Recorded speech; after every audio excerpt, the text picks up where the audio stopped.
Good morning everyone.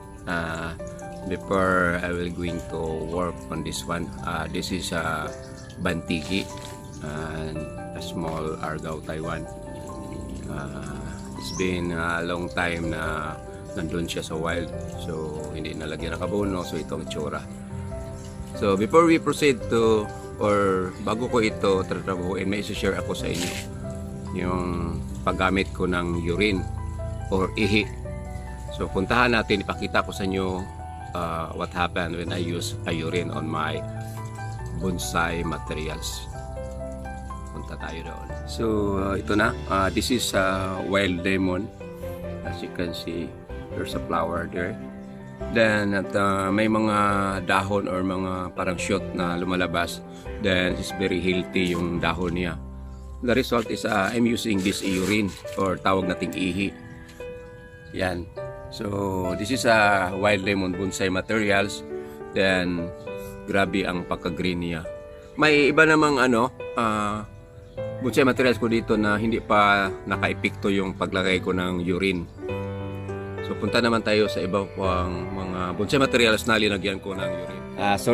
Hindi pala linagyan ng urine, dinigan ko ng urine.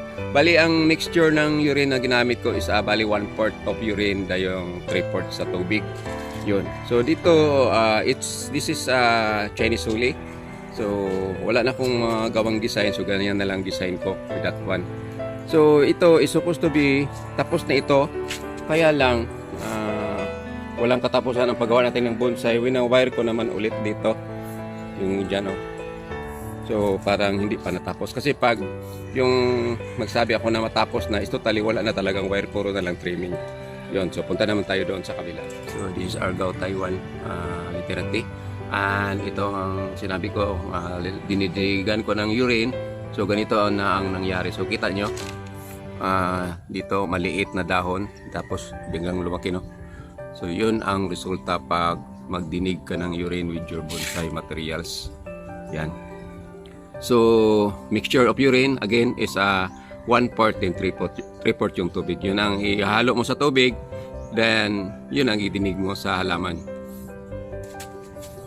And another one here is mulberry bonsai materials. Sobrang liit yan, yung puno. Makikita mo they are producing fruit.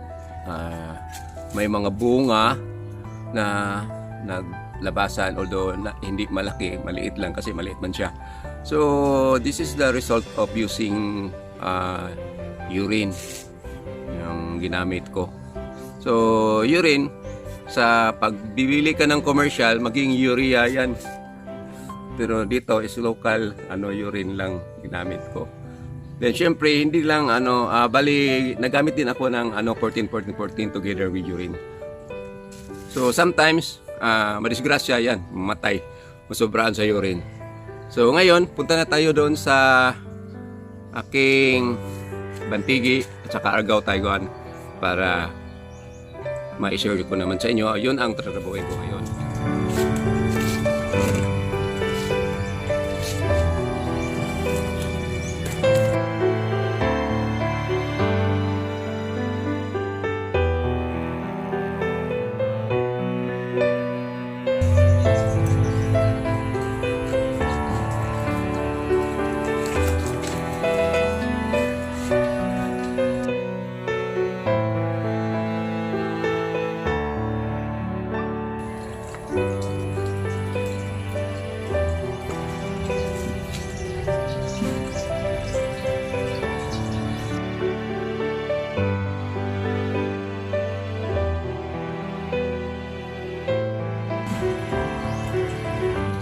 Ang gawin ko dito is tanggalan ko ito ng mga wire, tapos ibalik ko sa wire.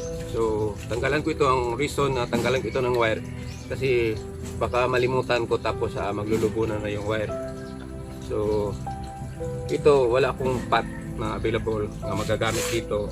So ginawa ko this is only lagyan yung isda, yung parang doon sa palengke. They're using this one for putting a fish.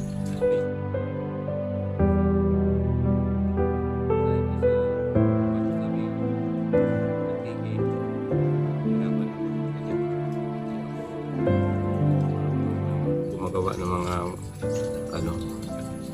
So ang ginawa ko, tinumba ko na lang ito because patay naman itong mga kuwan niya, ibang tawag ni sanga or yung punuan. Kaunti na lang yung buhay. So wala na kong use.